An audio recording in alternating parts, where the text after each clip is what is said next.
سن 62 میں نے ایک پکچر دیکھی تھی کنگ آف کنگز، اور اس میں صحیح تاریخ تھی۔ حضرت عیسیٰ کو کنہوں نے مروایا تھا؟ ان کے قول کے مطابق، ہمارے نزدیک تو اللہ نے انہیں اٹھا لیا تھا۔ اور دوسری طرف جو پروٹیسٹنٹ عیسائی ہیں، جو زیادہ فنڈامنٹلسٹ ہیں، ویس ان میں سے خاص طور پر ویس، یہ اصطلاح پتہ نہیں آپ لوگوں نے سنی ہے کہ نہیں سنی ہے؟ ویس پہ ایک تو اس بھیڑ کو کہتے ہیں نا جو کاٹ جاتی ہے کہیں اور سوجن ہو جاتی ہے اور تکلیف ہوتی ہے، اور ویس اصل میں مخفف ہے وائٹ اینگلو سیکسن پروٹیسٹنٹس۔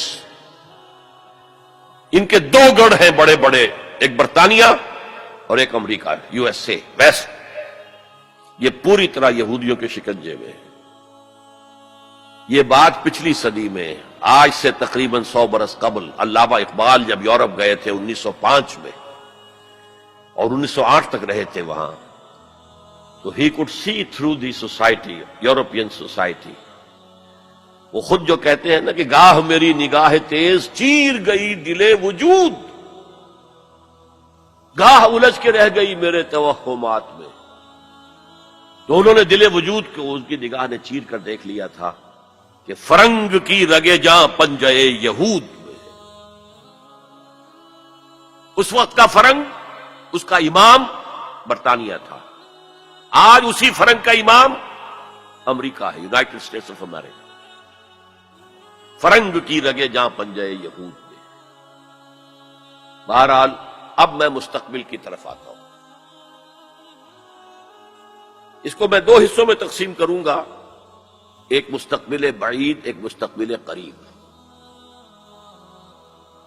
مستقبل بعید جو زیادہ بعید نہیں ہے میرے نزدیک، وہ بہت زیادہ دور نہیں ہے۔ وہ کیا ہے؟ قرآن مجید کے صغرا کبرا سے بھی ثابت ہوتا ہے، پوری وضاحت کے ساتھ قرآن میں یہ نہیں ہے، لیکن صغرا کبرا قرآن میں موجود ہے، جس کا لازمی نتیجہ ہے جو میں ابھی آپ کے سامنے رکھوں گا، اور احادیث نبویہ سے بڑی وضاحت کے ساتھ ثابت ہے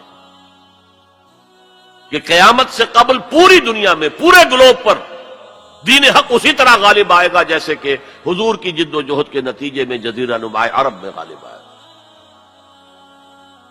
قرآن میں صغرا کبرا کیا ہے؟ 3 دفعہ کہا کہ ہم نے بھیجا ہے محمد کو صلی اللہ علیہ وسلم دین کو غالب کرنے کے لیے، وہ آیت میں نے بار بار کوٹ کی ہے۔ 5 دفعہ کہا ہے کہ ہم نے بھیجا ہے محمد کو پورے عالم انسانیت کے لیے۔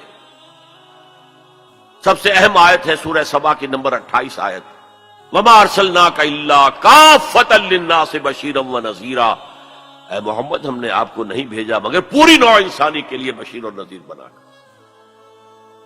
اب اس صغرا کبرا کو جوڑیے، جب تک پوری دنیا پر دین حق اسی طرح غالب نہ ہو جیسے کہ حضور نے عرب میں کر دیا تھا، حضور کا مقصد بعثت ہنوز شرمندہ تکمیل ہے، اور یہ ممکن نہیں ہے کہ دنیا ختم ہو جائے اور حضور کا مقصد بعثت جو ہے پورا نہ ہو۔ احادیث کے اندر وہ حدیث جو میں 2 دفعہ آپ کے سامنے لا چکا ہوں، پہلا دور نبوت، دوسرا خلافت علی منہاج النبوہ، تیسرا ملکن عاضن، چوتھا فرمایا ثم تکون ملکن جبریا، پھر ملوکیت ہوگی مجبوری والی، غلامی والی۔ اب میں نہیں کہہ سکتا کہ اس وقت صحابہ نے اس کا کیا مطلب سمجھا ہوگا، یہ 2 ملوکیتیں علیحدہ علیحدہ حضور نے گنوا دی۔ آج ہم سمجھ سکتے ہیں کہ پہلی ملوکیت وہ تھی جس میں سلاطین اور ملوک مسلمان تو تھے، کلمہ گو تو تھے، پھر ہم ملکہ وکٹوریہ کے غلام ہو گئے۔ یہ ملکن جبرین، یہ پورے عالم اسلام کو جو رونق ڈالا تھا کولونیل پاورز آف یورپ نے، یہ اس کی طرف اشارہ ہے۔ یہ فرمایا یہ دور بھی رہے گا جب تک اللہ چاہے گا، پھر اللہ اسے بھی اٹھا لے گا۔ And the good news is ثم تکون خلافت علی منہاج النبوہ، پھر دوبارہ دنیا میں خلافت علی منہاج النبوہ کا نظام قائم ہوگا۔ یہ ہے وہ دور جو آنے والا ہے، مستقبل میں آئے گا، لازماً آئے گا۔ 2 پتنگیں ہیں اڑ رہی ہیں، ان کا پیچ پڑنے والا ہے بہت زبردست۔ ایک ہے خليل بالقرآن هو إمامنا على هداية الله